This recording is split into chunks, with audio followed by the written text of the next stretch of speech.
Hi everyone. I am happy to finally be recording this talk. I was originally invited to speak on this topic back in May for AAPI History Month by my brother Jarrell, and a few people have asked me if they could listen to it, so here we are today. So magandang tanghali, or sa Bisaya sabi kami Marajaw na Utto, which in English directly translates to good noon. And I suppose depending on where you are in the world, it could be magandang umaga, good morning, magandang gabi, good evening, maybe magandang hapon, good afternoon.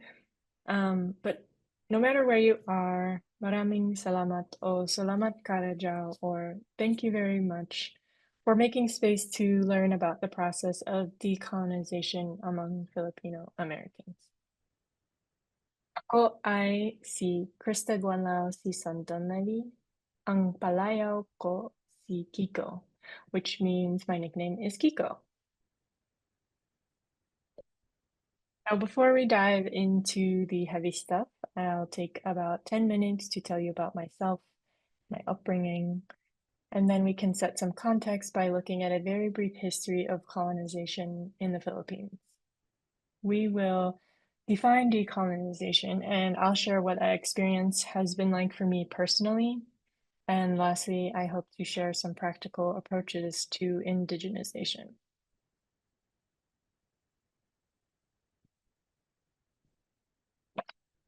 Okay. So, a little bit about me. I am 33 years old. I'm a fashion artist by passion and a graphic designer by profession. I love to sew, I love to read, rock climb, hike, camp, travel. I currently live on Tongva Chumash land, so-called Los Angeles, and have been there for 10 years. I moved there with my boyfriend, who is now my life partner, asawa ko, my husband. And you can see a few pictures here. This is a photo of my family many, many years ago in our first house. I was born and grew up on Erie, Lenape, Hopewell land, so-called Cleveland, Ohio. And the adults you see in this photo are my parents, mga magulang ko, or tatay and nanay. And sitting below them is my kuya Jarrell, kuya Ate Ale, and me. So my tatay, father, is one of 15 children, and nanay, mother, is one of five. Now, our family is spread all over the world in the Philippines, Australia, Saudi, England, Canada. Um, but during childhood, a nice chunk of our family was in Cleveland. I'd also like to point out that the word for older sister is ate. So you'll notice that for my sibling who is trans non-binary, these words are now combined as a gender-neutral term for sibling. So kuya meaning older brother, ate meaning older sister, but as a not trans non-binary being, we go by older brother, older sister. So kuyate.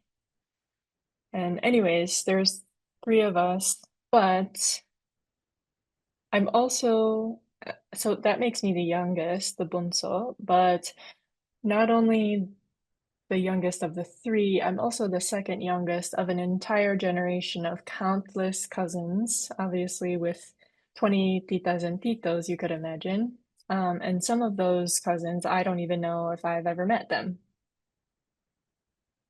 So here are some pictures of my cousins based in North America that my siblings and I got to spend time with growing up. I have an amazing family. I've never had to wish for a baby brother or a baby sister because I was never alone. I was raised literally by a village. I felt very deeply loved and protected as a child. And in my adult years, I've come to realize how much of a privilege it is to be born in this order because I had all these family members that I adored and looked up to, and I observed how they moved through life being Filipino in a majority white space. Now, we mostly grew up in Parma Heights, which is about 95% white and around 2% Asian. But watching them navigate through life, I mostly absorbed the joyful side of things. And as an innocent, wide-eyed child, I noticed that I noticed what was loved about the culture, right? So the food, the street games, the family gatherings. And they really made me feel like we were the majority. And because of that, I have never wanted to be anything but Filipino, which certainly isn't every Asian American's narrative. You'll often hear stories from BIPOC about how at some point in their life they wanted to be white to fit in more. Maybe they didn't like being different.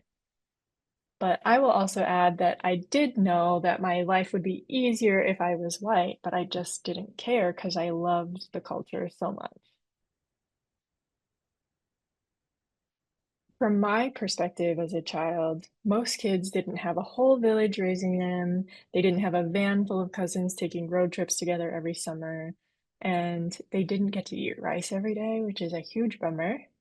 And, like what 4-year-old gets to just hop on a plane to the other side of the world for a family reunion with like 150 other family members that are just like the people you grew up with.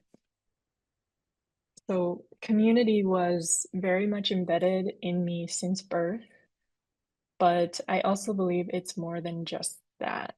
Because in the Philippines, we have a term that doesn't fully translate, and we call this kapwa. So in English, we have many words that can mean the same thing, but in the Filipino culture, one word can mean a multitude of things depending on the context. Now, are some translations of what it can mean. Both equally, kindred, neighbor, togetherness, other.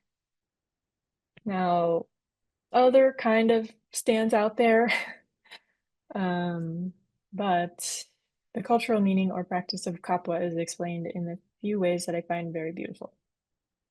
So it can mean the self is in the other. The Kapwa learning community at San Diego Mesa College says that kapwa is a Filipino concept, which essentially translates to I am who I am connected to. Carl Lorenz Cervantes, a Filipino researcher and psychologist, likes to refer to it as usness.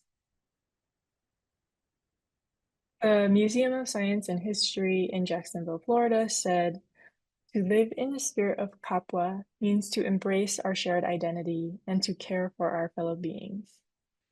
The term is used when addressing another with the intention of establishing a connection. It reflects a viewpoint that beholds the essential humanity recognizable in everyone, therefore linking or including people rather than separating or excluding them from each other. So etymologically, this is how we break down the word. Ka in Tagalog represents a union or unity with something.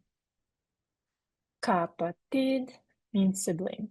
Kapitbahay, neighbors. Katrabaho, co-workers. Kaklase, classmates. So kapwa, pwa being short for puang, which means small space or gap. So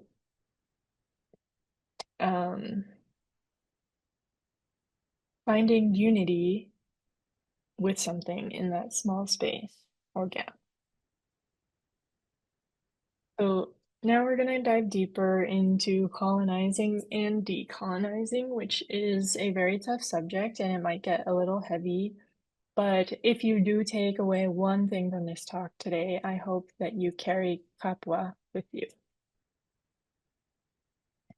So if we're going to talk about decolonization, we first have to set the context by talking about colonialism. Capital C colonialism.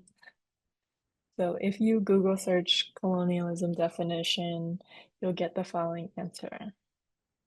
The policy or practice of acquiring full or partial political control over another country, occupying it with settlers and exploiting it economically.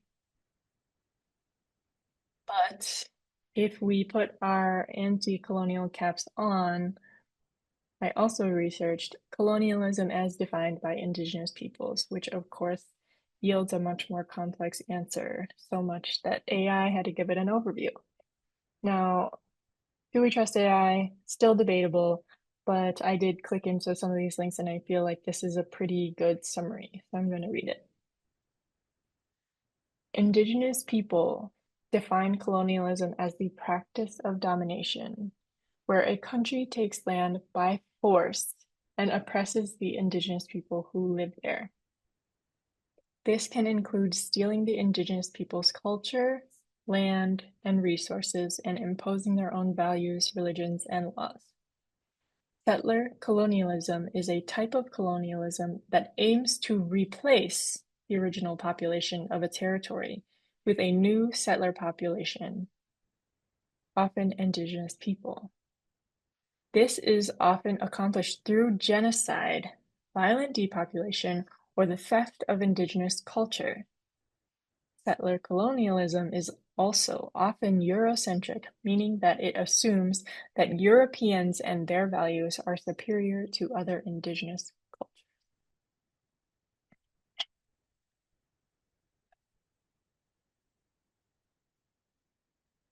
Um, every time I read this, I find it very tough to hear because as a person of the diaspora, I see and feel deeply what we and many other people have lost for white people's gain.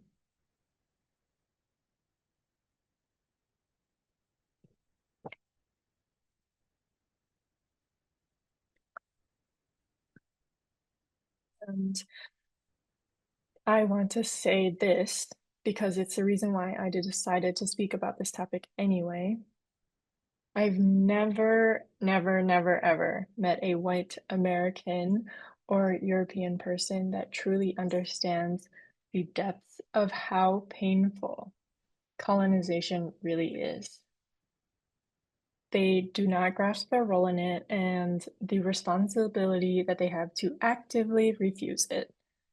Not my husband, not my in-laws, not my friends. And it's a problematic assumption to think that because Black, brown, or indigenous people are your partners, your lovers, your friends, or whatever, that they feel culturally understood by you. And that's not to say that there are no white people in this world actively putting in work, but it's more so me pointing out how the odds stack against minorities, which on a global scale are actually people of the majority. And this talk is designed to directly confront white supremacy. And if that bothers you, I hope you continue to listen because you need to listen. Because as a white person, you can and should also be participating in decolonization if you believe in equality and equity. This is not just the work of colonized peoples. This is about collective liberation, and whether you like it or not, whether I like it or not, it is also your work. And it's going to require openness, listening, and change. It means sitting with the discomfort that sometimes you lose, that sometimes you have to decenter yourself, or sometimes you have to give up your seat. So again, thank you for being here, even if it feels hard.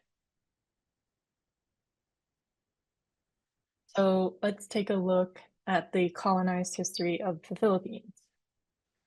The Philippines was not always a country, it was just this disparate group of islands that King Philip of Spain discovered and then lumped together under one name.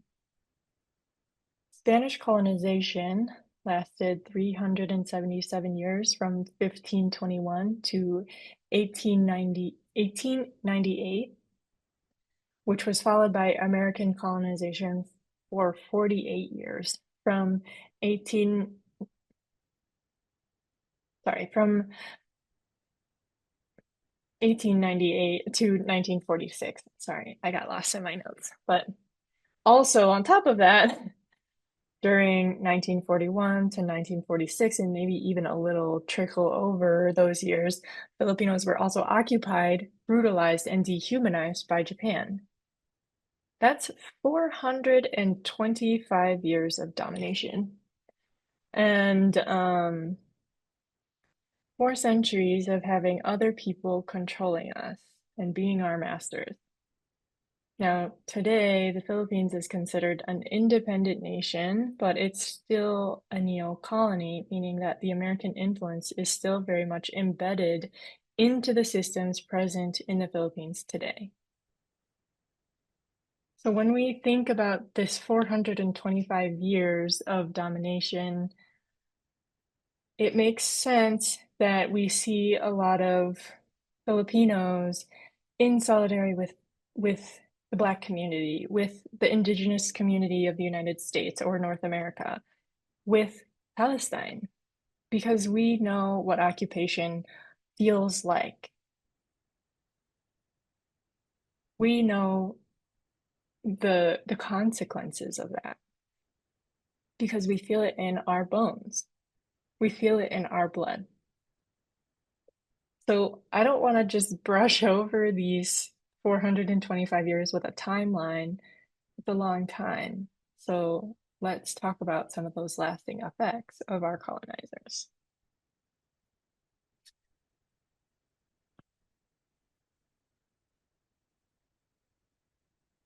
In this book that I read um, a few years ago called Coming Full Circle, the process of decolonization among post-1965 Filipino Americans, the author Leny Mendoza Stroble says that what colonization takes is language, culture, and history. Now, think about how much else falls under these umbrella categories. With language comes communication, education, writing, literary arts. It ties to international affairs, history, oral traditions, music, singing, dancing, culture, food, traditional dress, native handicrafts, livelihood, faith, mysticism,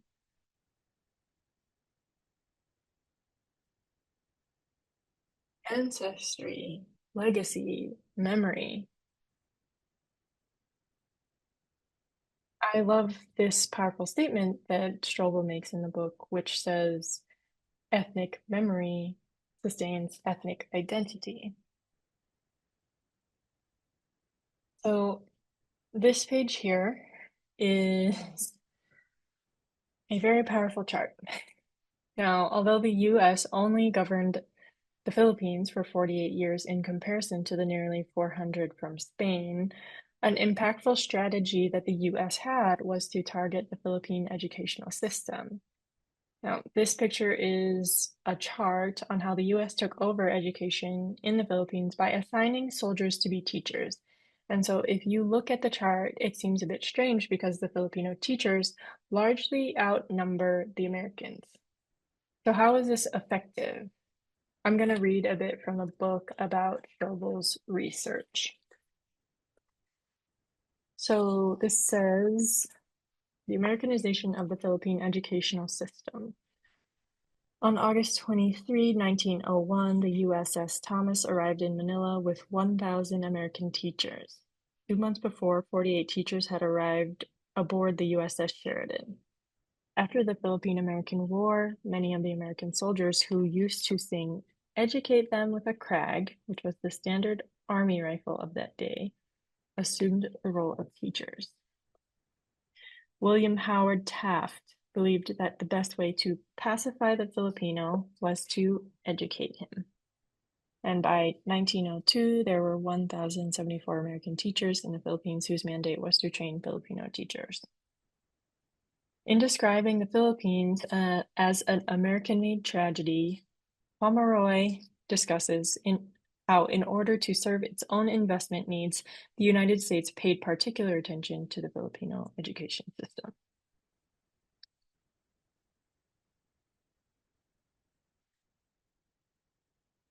College president Nemesio Prudente calls the educational system irrelevant because of its colonial nature, which serves neo-colonial interest and does not coordinate with the economy and manpower requirements of the Philippines.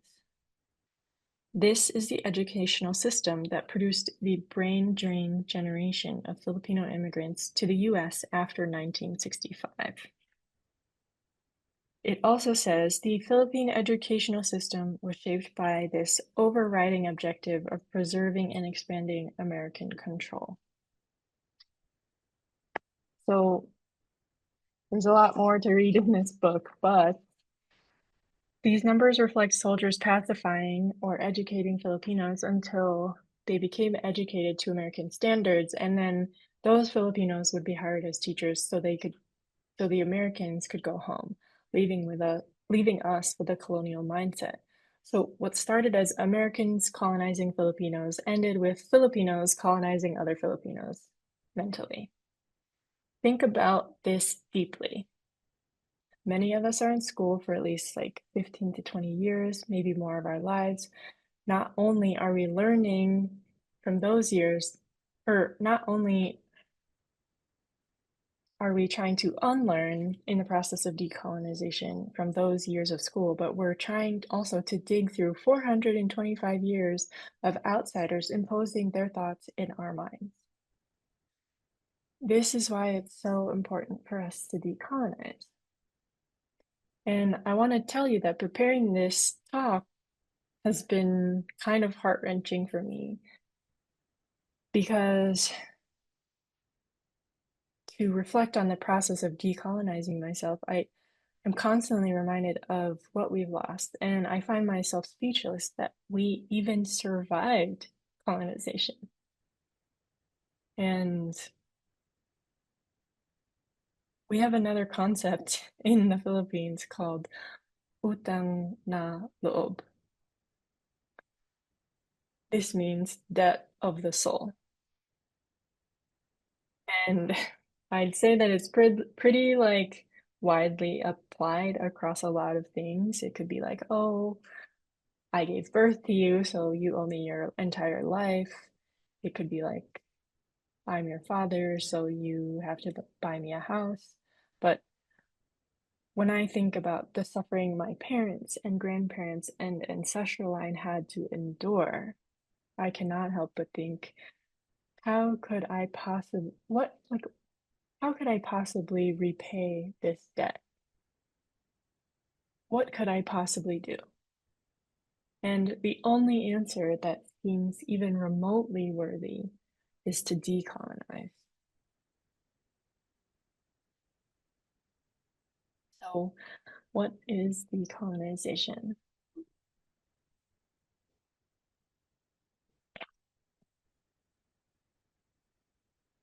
So, I'm going to give a few perspectives here. Dr. Max Liboiron, a queer Canadian feminist scientist whose work I really admire, they wrote the book Pollution is Colonialism. They say that decolonization is not a metaphor. So to literally decolonize means to give land back. And they like to distinguish that to decolonize relates to, but is different than to be anti-colonial. Now, the counter argument to this is that multiple aspects outside of land are impacted by colonization, as we could see from the definition. And so using these definitions, we can create a framework to guide us through the elements of our lives that need to be questioned. Now, I don't think that Dr. Liboiron would necessarily disagree that this is vital work that needs to be done.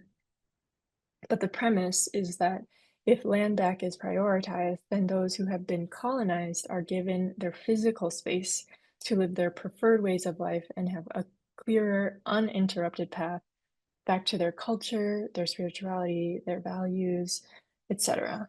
Whereas right now, it can be hard to do the work with all the worldly noise. Additionally, some prefer the term indigenize instead of decolonize in order to decenter the colonizer from our language.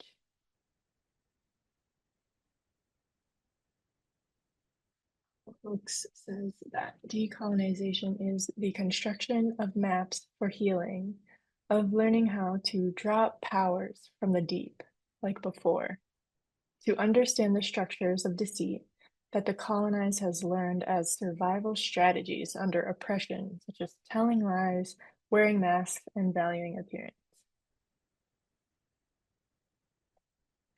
So for me, as I mentioned, I love being a Filipino, but that didn't really stop me, or that didn't really stop the world from trying to beat that love and that admiration out of me.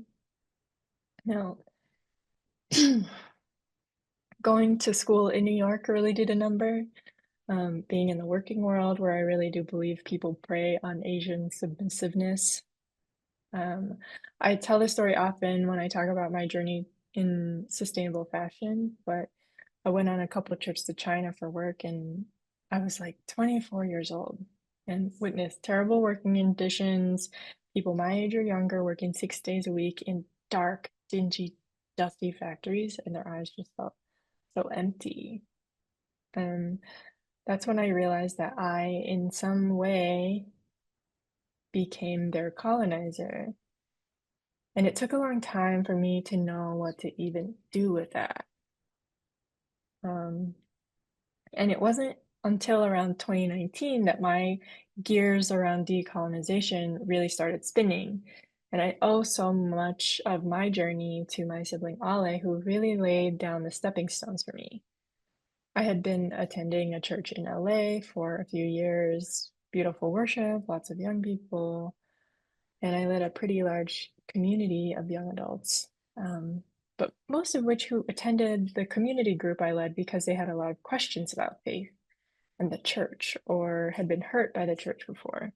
So, in a way, we found Kapwa in navigating pain and suffering and curiosity. And isn't this something we are seeing a lot of today?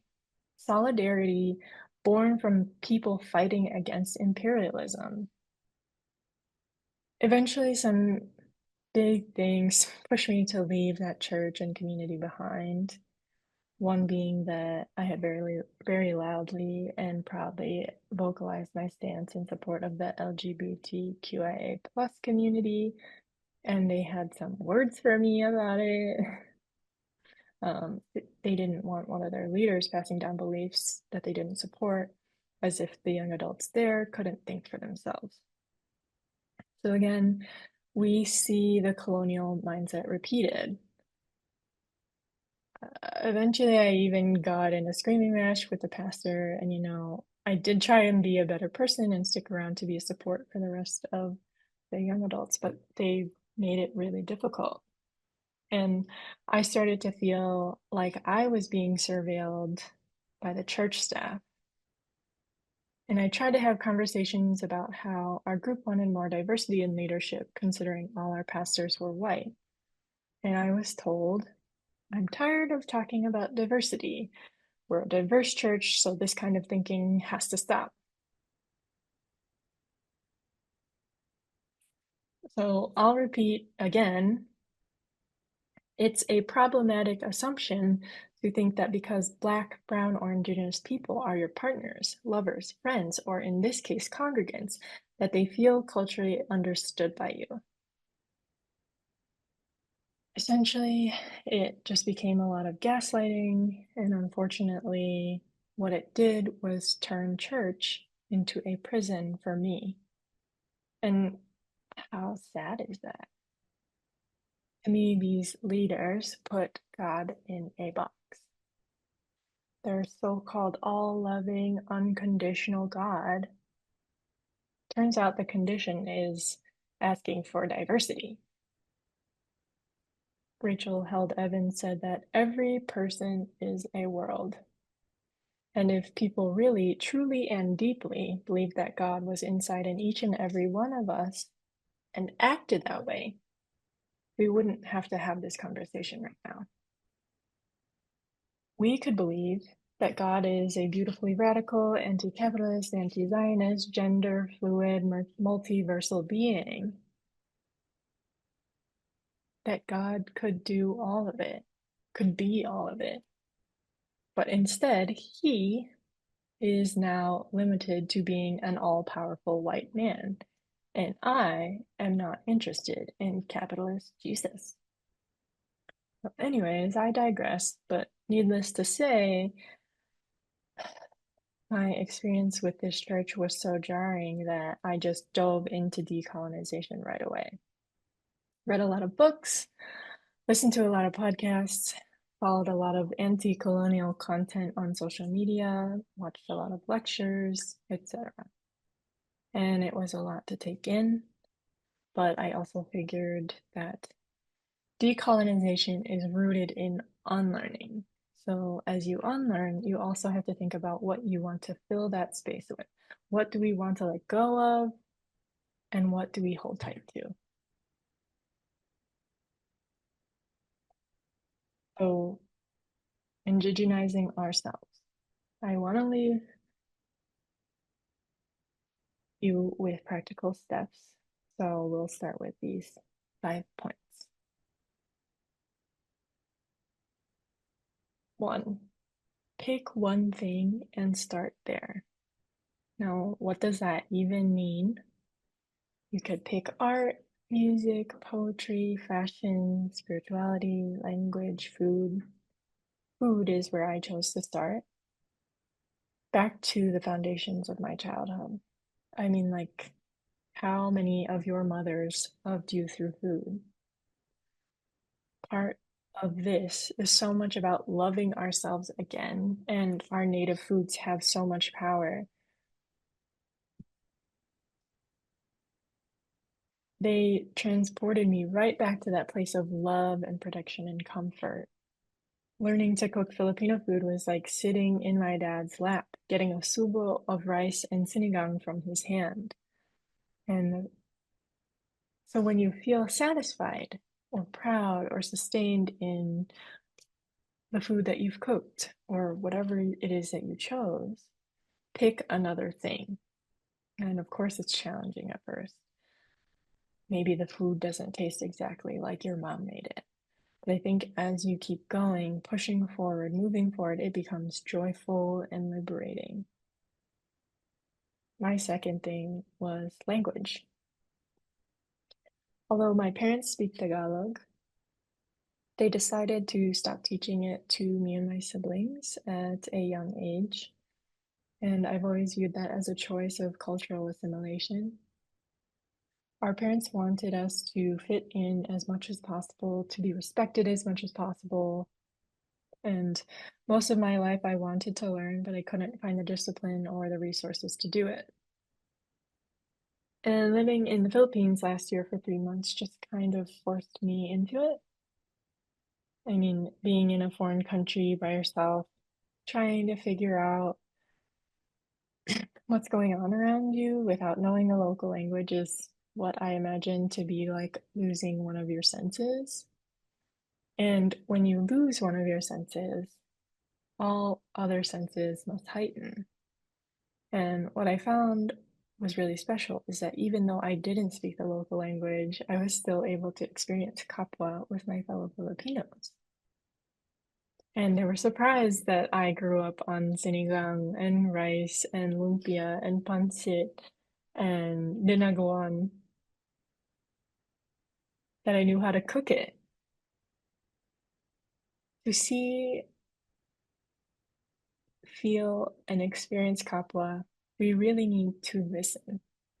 Because remember that it's finding unity in a small space.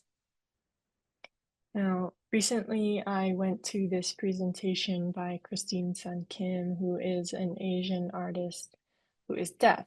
And she explained that this is the sign that she uses for listening. And I hope I don't ruin this, but it's like this.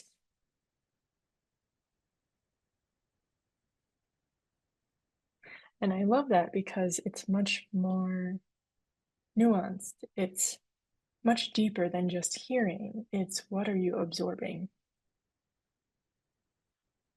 So, with learning and speaking more of the language, I've noticed that my parents really appreciate it. It's like getting a piece of themselves back because language isn't just words, Language is also being able to pick up on some of those cultural nuances, like humor or tone.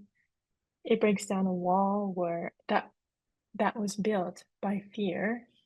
You know, in the Philippines, if you're at school, they punish you if you speak Tagalog or Visaya. And my parents went through this. And not only did it stop them from speaking Tagalog in public, they didn't speak up much in public at all. There is fear.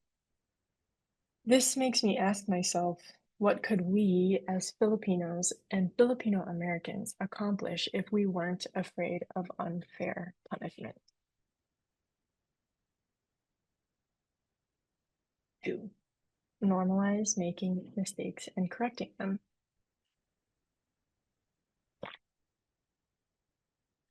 Now, at least like in a Western society, I think we've lost our ability to sit in discomfort. We doom scroll, we construct narratives that the people we follow on social media live perfect lives. They never make mistakes, so I can't make them either. And if I never make mistakes, then I should never have to apologize or correct myself. I often find myself in conversations where white people aren't properly educated around the expansive colonial history of the US. And why would they know? I mean, literally in history books, we're lifted up as heroes. So I ask myself why I'm surprised that when white people are confronted about it, they just sit there in silence. But even still, I find it troubling. I have empathy to an extent, but I also think it's important to know where our empathy belongs. Like, I get that you probably also feel disconnected from your ancestors, but if you're sorry about the past, just say so. Like, hell yeah to apologizing for your ancestors' actions, and hell yeah to taking accountability.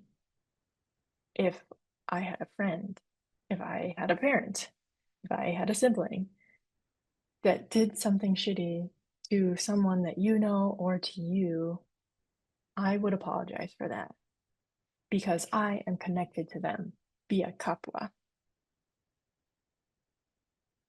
You know, say sorry.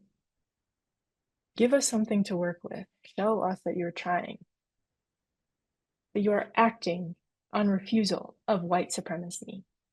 Because in that, we can begin to build relationship in solidarity with one another. And I really believe that this is foundational to earning the trust of Black, Brown, Indigenous peoples, if you're white, in friendship and in relationship. 3, create margin in your life. One of my least favorite colonial concepts ever introduced is urgency. I hate rushing. I hate when people rush me. I hate when I see people rushing other people because you ruin my day and you ruin your day. And when I'm rushing, I'm ruining your day and I'm ruining my day and I'm ruining your day. Some people are rushing even when they have nowhere to go. Everyone has this urgency, in my opinion, because of social media to do everything nowadays. You meet people and they're like, I'm a barista and a furniture maker and a creative director and a stylist and a designer and a performance artist and an event planner and a florist. Like, how in the world do you have so much time? And I get it. I used to be like this, but more than anything, it made me tired. And then it made me rush. Work and urgency is so embedded into our society that it's a widespread belief that life is just like this. But it's not. We made it like this. We uphold capitalism. But know that slowing down is an important part of indigenizing yourself. Before all this technology and modernization and whatnot, like what did we have? Just nature. So when we start indigenizing, slowing down, creating margin, we start healing our relationship to nature and moving more in line with her pace. On the island, whenever some foreigner would be super pissed because something's taking too long or the driver's late, someone would just say, "Oh, don't worry, bro, like we're just on island time." And I'm actually very amazed at how well this worked to chill people out. They were instantly like snapped back to like that's not my reality currently. I don't have to live according to these rules of Western timing.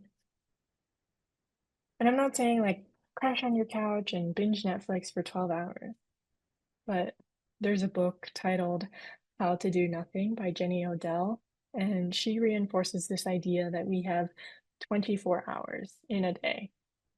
And those hours can be broken down as 8 hours for sleep, 8 hours for work, and 8 hours of what you will. Or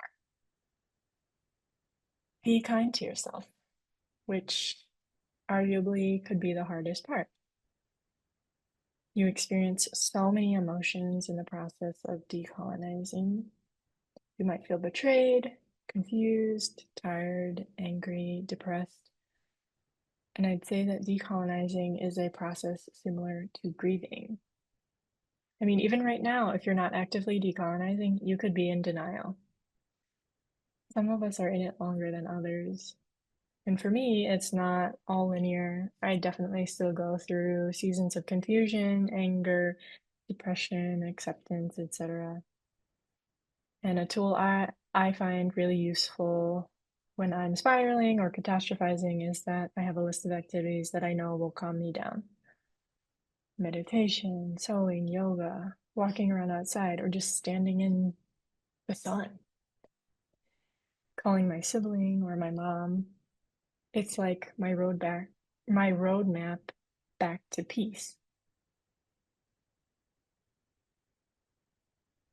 And lastly, hold tight to empathy, especially for your friends and for your parents.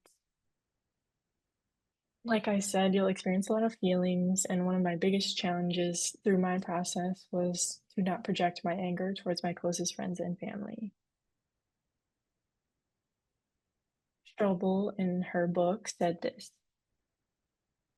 how can the colonizer give that which he doesn't have? He is not free. He is not whole. For if he was, then he would not have needed to destroy others who were not like him. What he had to repress, he projected. The darkness he didn't want to own, he projected onto the other. I feel it's really common to be upset with our parents because we might feel like they kept things from us or took parts of our culture away, or they weren't strong enough to stand up to the man. But I saw something recently that said, be kind to your parents. It's their first time doing this life too. No people are a perfect people. I think it's pretty widely circulated and made fun of on the internet that Filipino culture can be known as a culture of fear and shame. Where do we think that comes from? Every culture, every nation, every individual has aspects within them that can be worked upon, that need to be worked upon. But the thing about colonization is that it leaves no space whatsoever for the self-improvement to happen because all your energies flow to the improvement of the empire. I mentioned earlier that my parents being part of the brain drain generation has means that they have low emotional intelligence. And it's not necessarily their fault, you know. Our parents and grandparents had to make some of the biggest sacrifices, and we could never imagine what that's like. Through colonization, We became a people that were trained only to feel obedience. They suffered through that so that the younger generation could have creativity, self expression, travel, joy, dancing, emotion, nuance, therapy, hello, curiosity, and Malaya, which is freedom. True, deep freedom to exist, to be themselves.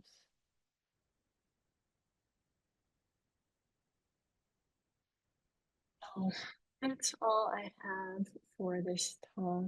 Again, maraming salamat o salamat Karaja for being here.